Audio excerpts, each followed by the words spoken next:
In this video, I'm going to show you how you can easily switch out a kitchen sink basket strainer. In my case, this is just a really old strainer. I want to switch it out to a new one and give it a little nicer look. This one's been in this house for probably 30 years. I'm going to show you how you can do this and save yourself about $200 to $400 depending on where you live if you call a professional in to do this job for you. First, we need to take out this old strainer. And this is a threaded ring here, goes up against a rubber gasket. If it's leaking, it could be leaking in this location. You could buy a new gasket and just replace that, or you could replace the entire thing. And for the price of the cheap strainer that I purchased, I'm just going to replace the entire thing. They make a special wrench to undo this ring. On an old sink like this could be really tough to remove. So the wrench would be handy, but I don't have that wrench. We're going to try to do this the old-fashioned way without the proper tools and see how we can do here.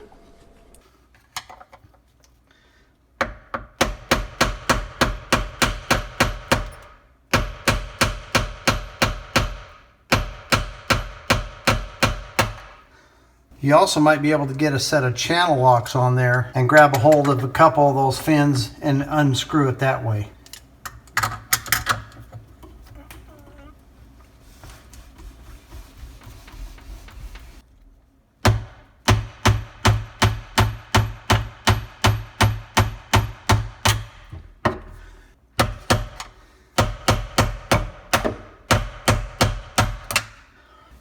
Alright, I was unsuccessful so far with the hammer method. I've been breaking the ears off of that ring. So since this entire thing is going to be replaced, first I'm going to take my channel locks and loosen this ring down here while this is still tight.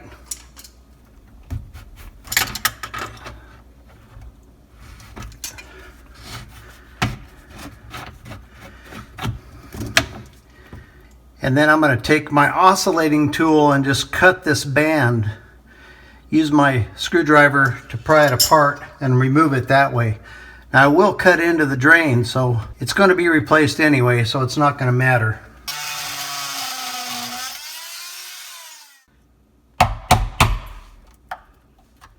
And then once you've got that cut, you can split it with a screwdriver and open it up and remove the ring.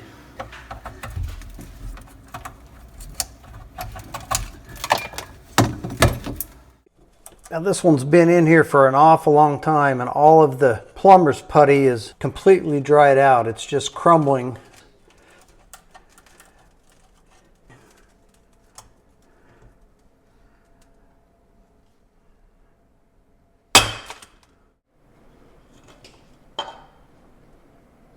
Yeah, and I'm really surprised that that was not leaking.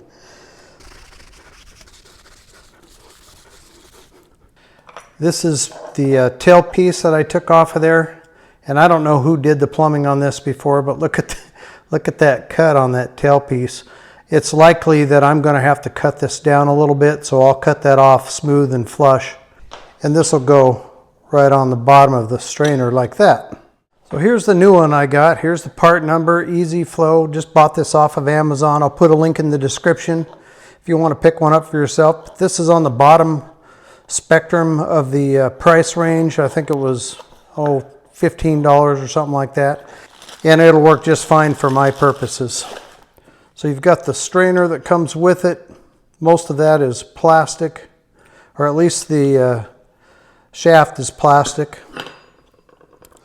and this one is called the double cup. So it comes with the gasket for the tailpiece as well as the nut. Now this is where it's a little bit different. See, it has a locking ring down here. It's much smaller.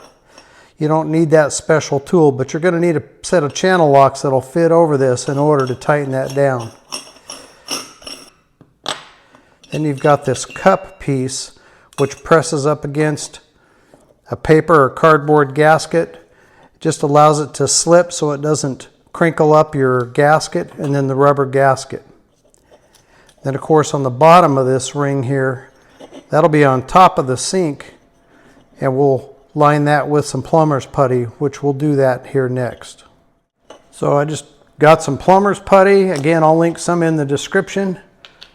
And this is a pretty big drain, so I get quite a bit. And I want to make a rope out of that, just about the diameter of your pinky finger, or maybe a little bit smaller than that. And I'll make a rope that I can wrap all the way around the outside of this strainer. Something about like this. And then just go all the way around. And then we'll take that strainer and drop it in the hole. Now you may, if you buy a brand name or something that'll have a logo on here, maybe you want to orient that wherever you prefer it so you can read it, maybe at the top. But I don't have that on this particular one, so I'm just going to drop it in and center it, press it down a little bit, and you'll see that plumber's putty starting to squeeze out on the sides. And again, you can buy a special tool, or you can just have somebody help you out and hold that with a pair of pliers. Just put the handle of the pliers into those holes in the bottom of the drain, and they can hold that in place while you tighten the nut on the bottom. We want the black gasket first, and then the paper gasket, and then this cup, and then the nut that retains it all on there.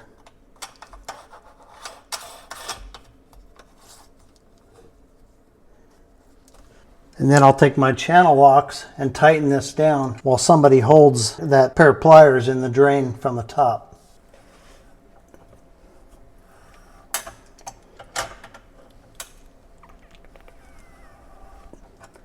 Now you need to fit the tailpiece. Now this sticks down farther than my previous strainer, so I need to cut this, and I need to cut it because it's all jagged across the bottom anyway. So I just put my gasket on there, and that's going to be right at the bottom of the strainer. And that tailpiece can only go down into this pipe, down to this expansion section right there, because there's a lip on the inside. So I just hold it up there flush with the bottom, leave myself maybe 1/8 of an inch, made a mark where I want to cut that pipe. And you could use a hacksaw or something to cut that. I have a set of PEX cutters here, so I'll just use that to cut the tailpiece with.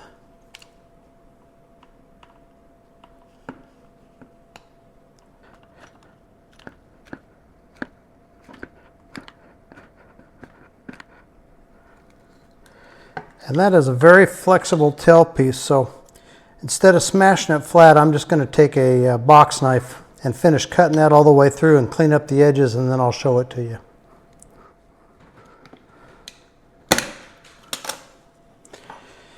That'll give you a nice edge. A couple little burrs just to clean up with the knife, and it'll be ready to go. That's a much better cut than what was on there before. Okay, so the way this tailpiece goes together, once you've got it all cleaned up and a nice smooth cut where you need it to be cut, you want to put the nut on the top there, the locking ring, I forgot what they call that. Then the lower retaining nut with the threads facing down. Then that lower gasket goes on there, the tapered one with the taper facing down. So this will slip into the existing pipe below, and then this will tighten it down. And then up on the top, this T-gasket, top hat or whatever people call it, goes on the top, up against the bottom of the strainer, and then this will tighten it down there.